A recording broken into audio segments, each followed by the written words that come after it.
स्वागत है दोस्तों। आज के मुख्य समाचार में आज देश और दुनिया से कई अहम और बड़ी खबर आ रही है। बात करेंगे हर खबर पर विस्तार से। मकर संक्रांति पर सचिन पायलट ने बढ़ाई बीजेपी की टेंशन।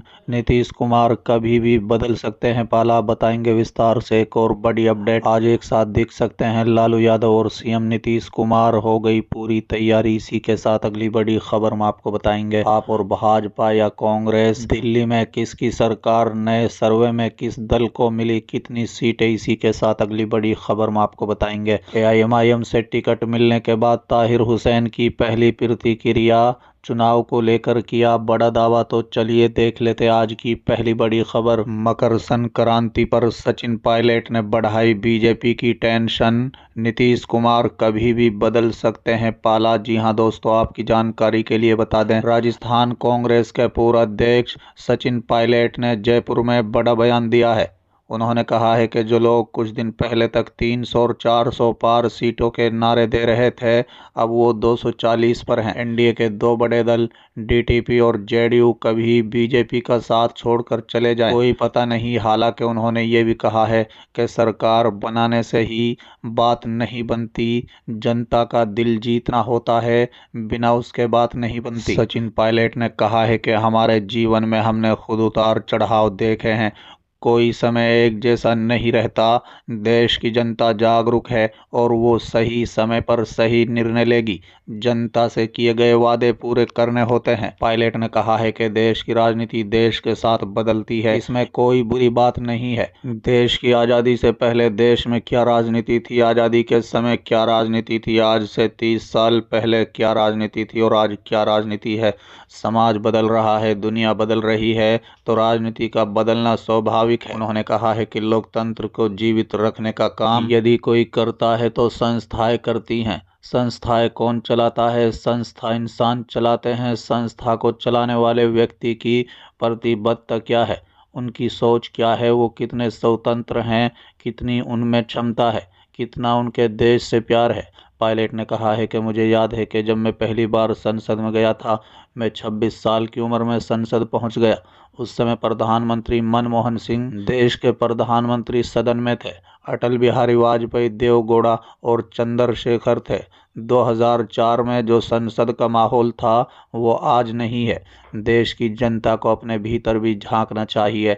देश में पहला लेबर मूवमेंट, सोशल मूवमेंट्स होते थे, अपने अधिकारों के लिए सड़कों पर आते थे, लेकिन आज के युवाओं में जागरूकता का अभाव है। चलिए अगली खबर आज एक साथ देख सकते हैं। लालू यादव और सीएम नीतीश कुमार, हो गई पूरी तैयारी। जी हां दोस्तों, आपकी जानकारी के लिए बता दें कि बिहार के मुख्यमंत्री नीतीश कुमार और आरजेडी सुप्रीमो लालू प्रसाद यादव आज एक साथ एक कार्यक्रम में नजर आ सकते हैं। बीते मंगलवार 14 जनवरी 2025 को राबड़ी आवास में आयोजित दही चूड़ा भोज में भले ही नीतीश कुमार को निमंत्रण नहीं मिला था, लेकिन पशुपति कुमार पारस के यहाँ लालू के साथ नीतीश कुमार को भी बुलाया गया है। बता दें 11 बजे से पूर्व केंद्रीय मंत्री और आरएलजेपी प्रमुख पशुपति पारस के विधायक कॉलोनी आवास पर मकर संक्रांति को लेकर दही चूड़ा भोज का आयोजन किया गया है। पारस के आवास पर इस भोज का आयोजन ऐसे समय में हो रहा है जब एनडीए में चिराग पासवान की वापसी के साथ ही उनके एक तरफ से किनारे लगा दिया गया है। लालू और नीतीश कुमार साथ दिखते हैं तो बिहार की राजनीति के नजरिए से ये अहम हो सकता है। सभी दलों को आमंत्रित किया गया है।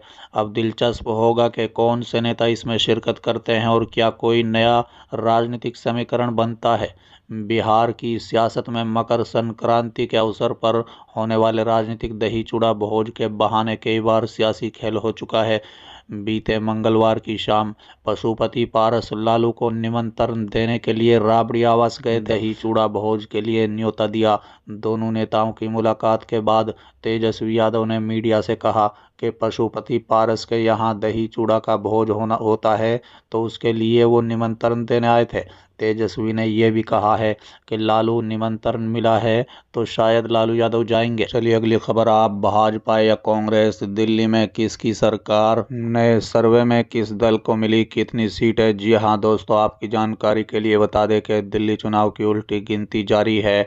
5 फरवरी को यहां पर 70 सीटों के लिए मतदान डाले जाएंगे, तो वहीं चुनावी नतीजा 8 फरवरी को आएंगे। अब पार्टी बीजेपी और कांग्रेस तीनों ने ही दिल्ली में अपनी पूरी ताकत झोंक दी है, जिसकी वजह से सर्द मौसम में सियासी पारा राजधानी में काफी गर्म है। सबके मन में यही सवाल है कि इस बार दिल्ली में कौन सरकार बनाने जा रहा है।